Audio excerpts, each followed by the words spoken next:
আকাশবাণী গুৱাহাটী উপন্যাস পাঠ। এই অনুষ্ঠানত প্ৰচাৰ হৈ আছে মাণিক বৰাৰ উপন্যাস বৈৰাগী বিহংগৰ ধাৰাবাহিক পাঠ। পাঠ আগবঢ়াইছে অৱনী বৰাই। প্ৰযোজনা ঋতুপৰ্ণ দাসৰ। এয়া শুনক বৈৰাগী বিহংগ।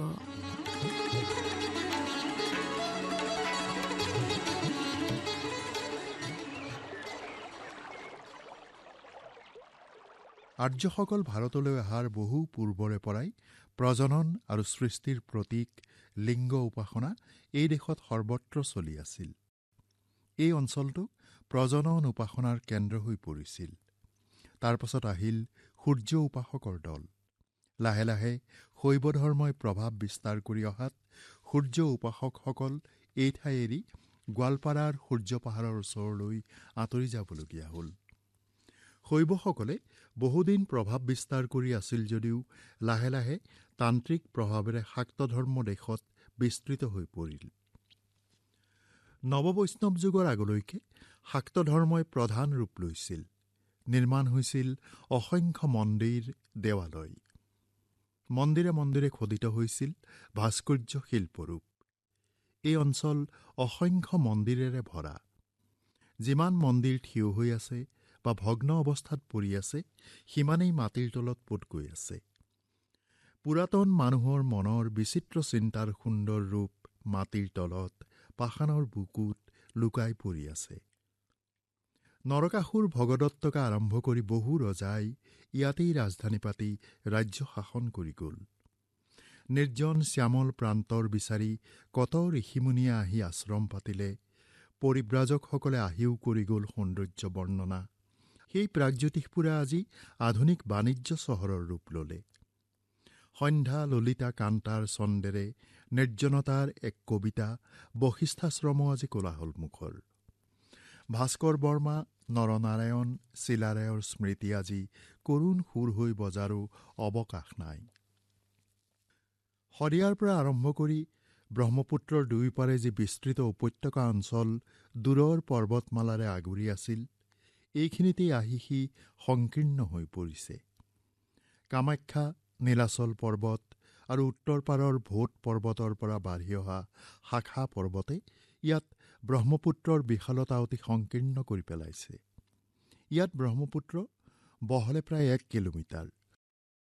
এই সংকীৰ্ণতাৰ বাবেই বহু বিদেশী আক্ৰমণকাৰীক বাধা দিবলৈ এই ঠাই উপযুক্ত। মোগলৰ বিশাল বিজয় বাহিনী আহি ইয়াৰ সিপাৰেই শৰাইঘাটত আহোম সৈন্যবাহিনীৰ হাতত পৰাজিত হৈ নতশিৰে ঘূৰি গ'ল। কেইদিনমান গুৱাহাটী আৰু উত্তৰ গুৱাহাটীৰ ওচৰে পাজৰে ঘূৰি আমি পশ্চিমলৈ আগুৱাই গ'লো।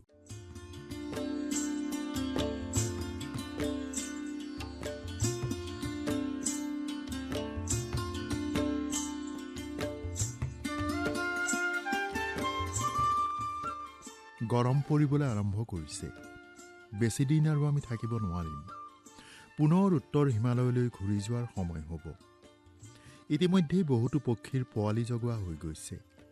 নতুন শিশু পক্ষীবোৰ আকাশত দেউকা কোবাই উৰিব পৰা হ'লেই সিহঁত ঘূৰি যাবলৈ আৰম্ভ কৰিব।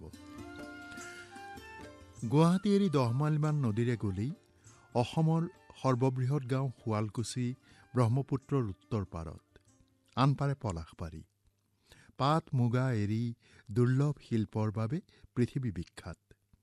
অসমৰ মানুহে সোণৰ বসন পিন্ধে, বিশ্বৰ মানুহে আশ্চৰ্যেৰে চায়। শুৱালকুছিৰ ঘৰে ঘৰে তাঁতশালৰ ছন্দবদ্ধ শব্দ উঠে প্ৰতিদিন। আমি পাৰ হৈ গ'লো হাজোৰ হয়গ্ৰীৱ মাধৱ পুৱামক্কা। উত্তৰত ভূটান আৰু দক্ষিণত গাৰো পাহাৰলৈ বুলি আমি বৰপেটাৰ মহাপুৰুষ শংকৰদেৱ প্ৰতিষ্ঠিত অখণ্ড বন্তিৰ কীৰ্তন ঘৰ এৰি গোৱালপাৰাত সোমালো। গোৱালপাৰা ৰজা জমিদাৰৰ ঠাই আছিল স্বাধীনতাৰ আগলৈকে। নিজান অভয়াপুৰীৰ ৰাজভৱন পাৰ হৈ গ'লো। পাৰ হলো পাগলাদিয়া, মানস, আই আৰু বেকী নৈ। মানস অভয়াৰণ্যত কেইদিনমান জিৰণি লৈছিলোঁ। সকলো যাযাবৰী বিহংগ ইয়াত কিছুদিন থাকিবই লাগে, নিয়ম। লগ পালোঁ পশ্চিমৰ পৰা অহা পেলিকা নেজাকক। মানসৰ হিমশীতল পানীত স্নান কৰি আমি আৰু পশ্চিমলৈ আগুৱাই গৈছিলোঁ। কেৱল গতি আৰু গতি। এতিয়া যে ৰ'বলৈ সময় নাই। গৌৰাংগ, ৰূপসী দুখন মৰম লগা নদীৰ ওপৰে ওপৰে অৰণ্য, গাঁও, সৰু চহৰ আমাৰ তলেৰে পাৰ হৈ গ'ল। গৌৰীপুৰৰ পথত দেখিলোঁ ম'হৰ গাড়ীৰ শাৰী। সন্ধ্যা শুনিলোঁ মাহুত আৰু মৈচালৰ গীত। সন্ধিয়াৰ আগে আগে আমি নেতাই ধুবুনীৰ ঘাট পালোহি। ধুবুৰী চহৰ বৰ্তমান বৰ অসমৰ শেষ চহৰ। ব্ৰহ্মপুত্ৰ ইয়াত যথেষ্ট প্ৰশস্ত হৈ পৰিছে। চহৰৰ পৰা নদীৰ পানীলৈ এতিয়া বহল বালিচৰ পৰিছে। নেতাই ধুবুনীৰ ঘাট এক মৰ্মস্পৰ্শী কাহিনীৰ পটভূমি। এই ঘাটতে এদিন লাগিছিল পতিৰ মৃতদেহ উটাই অহা সতী বেউলাৰ ভেল। এক জৰাজীৰ্ণ মৃতদেহ, এক সুন্দৰ যুৱকৰ ভাগ্যৰ বিড়ম্বনা। একনিষ্ঠ দুৰন্ত সাধনালৈ এক যুৱতী নাৰীয়ে ইয়াতেই পাইছিল সাধনাৰ সিদ্ধিৰ সূত্ৰ।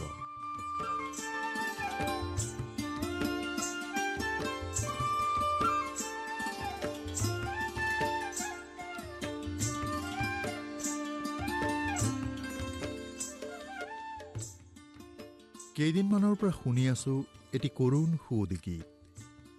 আমি যি ঠাইলৈকে গৈছোঁ তাৰে অদূৰত শুনিছোঁ সেই গীত। পক্ষীদলে কিহৰ তাৰণাত গীতজোৰে মই জানো, কিন্তু এতিয়াতো প্ৰায় অসময়। প্ৰায়বোৰ পক্ষীৰে কণী পাৰি পোৱালি জগোৱা হৈ গৈছে। এই বেচেৰা অকলশৰীয়া চৰাইটো ইমান দিন ক'ত আছিল? কোনেই বা তাৰ গীতত এতিয়া সঁহাৰি দিব? ঐ হালধীয়াটো, তই ইমান চটফট কৰি আছ কিয়? অলপ দূৰৰ ডাল এটাত টিপটিপিটোৰ লগত জোটাপোটা কৰি থকা হালধীয়াটোলৈ চাই হলৌটোৱে ক'লে, ক'ত চটফট কৰা দেখিলি? জঠলা হলৌ, দেখা নাই এই বদমাইছ টিপটিপিটোৱে মোক এনেই জোকাই আছে। হলৌটো, তুমি ক'বই নোৱাৰা নেকি? বঢ়িয়া খবৰ। টিপটিপিটোৱে ক'লে, এই টিপটিপি, তোৰ কথা বেয়া হ'ব দেই, মই কিন্তু তোৰ চকু ফুটাই দিম। খঙেৰে হালধীয়াটোৱে ক'লে। কথাটোনো কি কচোন?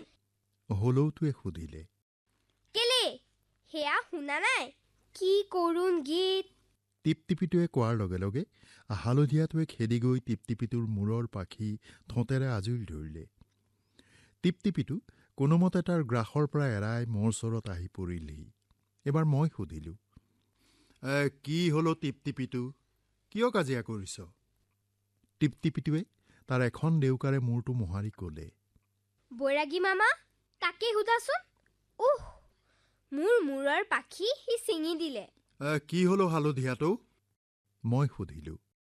ইতিমধ্যে হলৌটো বহি থকা ডালটোতে জাপ মাৰি আমাৰ ফালে ঘূৰি বহিল। খঙালটোৱেও ঘূৰি চোৱা দেখি হালধীয়াটোৱে লাহে লাহে ক'লে, একো হোৱা নাই, একো হোৱা নাই। এইবাৰ খঙালটোৱেও ঘোপা চকুৰে চাই ক'লে, কচোন ক, কথাটোনো কি? মানে চৰাইটো ভাল। সেয়া শুনা নাই? পেনপেনীয়া সুৰেৰে গান গাই টেটু ফালিছে। মাজতে টিপটিপিটোৱে মাত লগালে, এই টিপটিপিটো, তোৰ বেয়া হৈছে দেই। এতিয়া পাইছিলি নহয়, আকৌ দিম। হালধীয়াটোৱে খঙেৰে ক'লে। গম পালা এতিয়া? এই আচল কথাটো নকওঁ কিয়? খঙালটোৱে ক'লে। মানে চৰাইটোৰ জোৰৰ আনটো চৰাই মৰি থাকিল। আৰু তোৰ লগত জোৰা পাতিব খোজে? হলৌটোৱে ক'লে। হালধীয়াটো এইবাৰ মনে মনে থাকিল। মোৰ বৰ ভাল লাগিল। শেহতীয়াভাৱে হ'লেও যদি এটাৰো জোৰা পাতি দিব পাৰোঁ বৰ ভাল হয়। সেই কথা, তাকে কোৱা নাই কিয়? এনেই বহুত দেৰি হৈছে। ৰ'বা বৈৰাগী মামা, মই তাক এতিয়াই ধৰি আনিম। খঙালটোৱে কথাটো কৈয়েই উৰা মাৰিলে। টিপটিপিটোৱে টুই টি কৰি আনন্দতে জঁপিয়াবলৈ ধৰিলে। মনটো বৰ উদাস উদাস লাগিছে। হালধীয়াটোৱে প্ৰথমতে আপত্তি কৰিছিল যদিও নতুন চৰাইটোৰ লগত প্ৰায় জোৰ কৰিয়ে তাৰ জোৰা পাতি দিয়া হ'ল। ভূটানৰ নামনি অঞ্চলত গৈ সিহঁতৰ বাবে বাহ সাজি দিবলৈ খঙালটো আৰু হলৌটোকো লগত পঠাই দিলোঁ। যাবৰ সময়ত সি বৰকৈ কন্দা-কটা কৰিছিল। মোৰো বেয়া লাগিছিল। তেতুনটো আৰু ধনেশটোলৈ মনত পৰিছিল। সিহঁত থকা হ'লে কিমান আনন্দ হ'লহেঁতেন। টিপটিপিটোকো সিহঁতৰ লগত যাবলৈ কৈছিলোঁ। সি মোক এৰি যাবলৈ কোনোমতেই সন্মত নহ'ল। এধানিমান দেহাৰ এক প্ৰাণী, তাৰ ভিতৰতো কিমান মমতা, কিমান প্ৰেম। সি অলপ আঁতৰতে জোপোহা আমজোপাৰ পাতে পাতে জঁপিয়াই ফুৰা পতংগ এটা ধৰিবলৈ একান্ত মনে চেষ্টা কৰি আছে। ডাঠ সেউজীয়া দীঘল আমপাতবোৰৰ তলত সি ধৰিব নোৱাৰাকৈ সোমাই আছে। টিপটিপিটো, এই অকণমান মোৰ ওচৰলৈ আহচোন। মোৰ কথা শুনি সি অকণমান মূৰটো তুলি চকু এটা টিপ মাৰি মোক মনে মনে থাকিবলৈ ইংগিত দিলে। ময়ো তাৰ আদেশ পালন কৰি মনে মনে থাকিলোঁ। ইতিমধ্যে পতংগটো জঁপিয়াই জঁপিয়াই আহি তাৰ ওচৰতে পাতত পৰিলহি। সুযোগ বুজি সি তাৰ ঠোঁটটোৰে পতংগটো থাপ মাৰি ধৰিলে। অপ্ৰস্তুতভাৱে তাৰ ঠোঁটৰ মাজত পৰি থকা পতংগটোৱে চটফটাবলৈ ধৰিলে। এইবাৰ সি উৰি আহি মোৰ ওচৰত পৰিলহি। সি মোৰ মুখৰ আগলৈ ধৰি অনা পতংগটো আগবঢ়াই দিলে। মই নাখাওঁ বুলি কোৱাত সি অকণমান প্ৰাণীটো গিলি পেলালে। তাৰ পাছত সি মুখেৰে কথা ক'ব পৰা হ'ল। বৈৰাগী মামা, আমজোপাত বহুত খাদ্য ওলাইছে, ব'লা খাওঁগৈ। মই নাখাওঁ, তয়ে খাগৈ যা। বৰ ভাল খাদ্য, আহা না। মই নোযোৱাত সি আকৌ আমজোপালৈ উৰি গৈ একান্ত মনে পতংগ ধৰাত লাগিল। সন্ধ্যাৰ লগে লগে আকাশ হঠাৎ কিছুমান ডাৱৰেৰে ভৰি পৰিল। উত্তৰ দিশৰ ফালে ৰৈ ৰৈ বিজুলীয়ে দেখা দিলে। বনভূমি এতিয়া শীতল ছাঁয়েৰে স্তব্ধ। অ'ত ত'ত পতংগবোৰ আপোন মনে জঁপিয়াবলৈ ধৰিছে। বৰ অসমৰ শেষ নগৰ ধুবুৰী এৰি গাৰো পাহাৰৰ সেউজীয়া পৰ্বতৰ ঢৌবোৰৰ ওপৰে ওপৰে উৰি আহি পুনৰ ব্ৰহ্মপুত্ৰৰ পাৰত পৰ্বতৰ নামনি অঞ্চলৰ বনভূমিত পৰিছিলোহি। ইয়াৰ পাছতেই বাংলাদেশ। পূবৰ পাৰ্বত্য অঞ্চলৰ গৰ্বিত উচ্চ শৃংগৰ যেন ইয়াতেই শেষ হৈ গৈছে। পশ্চিমলৈ ক্ৰমে বিস্তীৰ্ণ সমতল। সন্মুখত ব্ৰহ্মপুত্ৰ বিশাল দেহাৱয়ৱেৰে পৰি আছে। নদীত এতিয়া নতুন পানী বাঢ়িছে। উত্তৰ পূৰ্বৰ পৰ্বতমালাত বোধহয় প্ৰচুৰ বৰষুণ হৈছে। ব্ৰহ্মপুত্ৰৰ পশ্চিম পাৰৰ বাংলাদেশৰ ৰংপুৰ নগৰৰ কাষেৰে তিষ্টা নদী বৈ আহি তিষ্টামুখত ব্ৰহ্মপুত্ৰত পৰিছেহি। এই পাৰৰ পৰা গইনা নৌকা আৰু জেলে নৌকাবোৰ কাগজৰ পুতলা নাৱৰ দৰে দেখা গৈছে। নদীৰ মাজবুকুৰ পৰা এতিয়া জেলে নৌকাবোৰ তিষ্টামুখ ঘাটৰ ওচৰ চাপি গৈছে। নদীৰ বাঢ়নি পানীৰ ওপৰত এতিয়া ক'লা ডাৱৰৰ প্ৰতিবিম্বৰ গাঢ় নিস্তব্ধতা। পতংগবোৰৰ লগত খেলি থকা টিপটিপিটো আহি মোৰ নিচেই ওচৰ চাপি বহিলহি। বৈৰাগী মামা, বৰষুণ আহিব নেকি? নহয়, ধুমুহা। কিয়? দেখা নাই চাৰিওফালে কেনেকৈ গহীন হৈ পৰিছে। ধুমুহাৰ আগত গছৰ পাত এটাও নলৰে। এইবাৰ সি ভয়তে মোৰ আৰু ওচৰ চাপি আহিল। মই তেতিয়া নদীৰ ওপৰত মাছৰ সন্ধানত চৌ মাৰি উৰি ফুৰা গঙা চিলনীবোৰলৈ চাই আছিলোঁ। ডাৱৰৰ সেমেকা গোন্ধ পাই সৰু সৰু মাছবোৰ পানীৰ ওপৰত টুপ টাপকৈ জঁপিয়াই আছিল। ৰূপালী ৰঙৰ জিলিকনি দেখি গঙা চিলনীবোৰ নিশ্চুপভাৱে অস্থিৰ হৈ পৰিছিল। হঠাৎ গম্ভীৰভাৱে আকাশত বিচৰণ কৰা ডাৱৰবোৰ যেন ক্ষুব্ধ হৈ উঠিল। টহলদাৰী সামৰিক বিমানবোৰৰ দৰে সিহঁত প্ৰচণ্ড গতিৰে আকাশত ইফালে সিফালে ঘূৰিবলৈ ধৰিলে।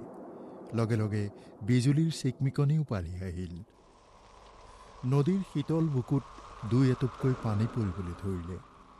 ওখ ওখ গছবোৰৰ আগবোৰ জোৰেৰে ইফালে সিফালে হালিবলৈ ধৰিলে। তাকে দেখি তলৰ জোপোহা বনবোৰৰ ওপৰতো শিহৰণ উঠিবলৈ ধৰিলে।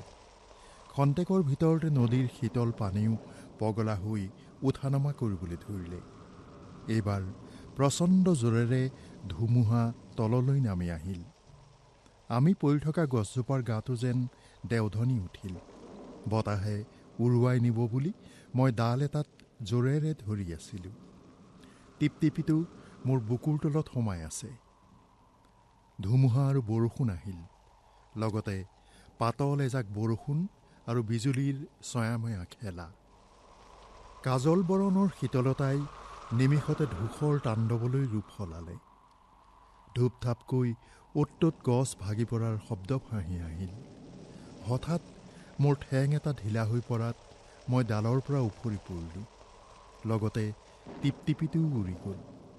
সি গৈ তলৰ জোপা এটাত খামুচি ধৰিব খোজোতেই আমি বহি থকা গছডাল হুৰমূৰকৈ তাৰ ওপৰতে ভাগি পৰিল। টিপটিপিটোৱে কাতৰভাৱে বৈৰাগী মামা বুলি চিঞৰিবলৈ ধৰিলে। মই যিমানেই তাৰ ওচৰলৈ যাব খোজোঁ সিমানেই বতাহে অন্যফালে উৰুৱাই লৈ যায়। এনেদৰে বহু সময় ৰোৱাৰ পাছত যেতিয়া মই তাৰ ওচৰ পাবলৈ সমৰ্থ হ'লোঁ, তেতিয়া ধুমুহা শেষ হৈছে। পাতলকৈ এজাক বৰষুণ পৰি আছে। টিপটিপিটোৰ গাটো সম্পূৰ্ণ ভাঙি পৰা গছডালৰ তলত। বাহিৰলৈ ওলাই অহা মূৰটোত চকু দুটা মুঠ খাই ওলাই আহিব খুজিছে যেন। ঠোঁটটো সম্পূৰ্ণভাৱে মেল খোৱা। মই একেথৰে তালৈ চাই ৰ'লোঁ। তাৰ পাছত অসহায়ভাৱে মই কান্দি উঠিলোঁ। মোৰ শেষ সহচৰ ক্ষুদ্ৰদেহী এই টিপটিপিটোও মৰি থাকিল।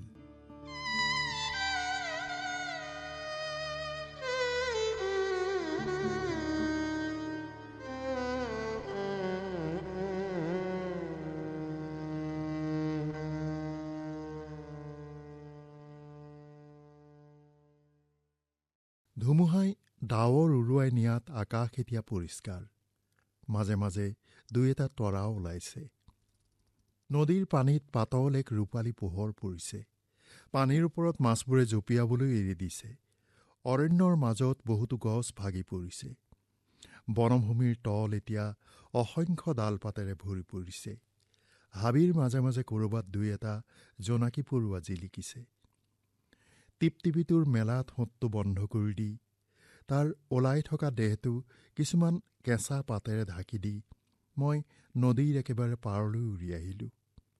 উদাসভাৱে মই এনেই ইফালে সিফালে চালোঁ।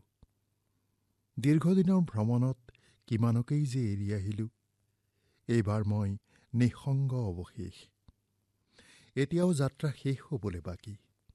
নদীত মাছ মৰা নাওবোৰ আকৌ চলিছে। তিষ্টামুখৰ ঘাটত পানচৈ এখনো পাৰ হৈ গৈছে। এৰা সকলো দুৰ্যোগৰ মাজতো প্ৰকৃতিৰ নিজস্ব গতি প্ৰবহমান। অন্ধকাৰ আৰু পোহৰৰ মাজতেইতো জীৱন। বাঢ়ি উঠা পানীৰ ভাৰ লৈ বিশাল ব্ৰহ্মপুত্ৰ বৈয়েই আছে। দুৰ্যোগৰ সময়তো অকণমান ৰ'বলৈ সময় নাই। গাৰো পাহাৰৰ ওপৰেৰে সূৰ্যৰ পোহৰ আহি বনভূমিত পৰাৰ লগে লগে মই টিপটিপিটোৰ মৃতদেহটোৰ ওচৰলৈ এবাৰ গ'লোঁ। দেহটো ঢাকি থোৱা কেঁচা পাতবোৰৰ ওপৰৰ ৰাতিৰ বৰষুণৰ পানী তেতিয়াও শুকুৱাই নাছিল। মই মনে মনে এবাৰ পুৰণি স্মৃতিবোৰ সুঁৱৰিলোঁ। তাৰ পৰা একে কোবেই ওপৰলৈ উঠি খৰকৈ ডেউকা কোবাই দিলোঁ। মোৰ তলে তলে এতিয়া বনভূমি পিছলৈ কোবেৰে দৌৰিছে। তিষ্টামুখ পাৰ হৈয়ে ব্ৰহ্মপুত্ৰৰ দুটা সুঁতি হৈছে। এটাই পোনে পোনে তললৈ নামি গৈ ফৰিদপুৰৰ গোৱালন্দৰ ওচৰত পদ্মা নদীৰ লগ লাগিছে। ব্ৰহ্মপুত্ৰৰ এই অংশৰ নাম যমুনা। আনটো সুঁতি মৈমনছিঙৰ মাজেৰে বৈ গৈ ঢাকা, মৈমনছিং আৰু কুমিল্লাৰ সীমান্তৰ চহৰ ভৈৰৱ বজাৰৰ ওচৰত মেঘনাত পৰিছেগৈ। তাৰ পাছত ঢাকাৰ দক্ষিণ পশ্চিম আৰু দক্ষিণ পূব সীমাৰে পদ্মা আৰু মেঘনা নামেৰে বৰিশাল আৰু নোৱাখালীৰ মাজেৰে বৈ গৈ বংগোপসাগৰত পৰিছেগৈ। মই জামালপুৰৰ ওপৰেৰে ব্ৰহ্মপুত্ৰ সুঁতি ধৰি মৈমনছিঙত সোমালোঁ।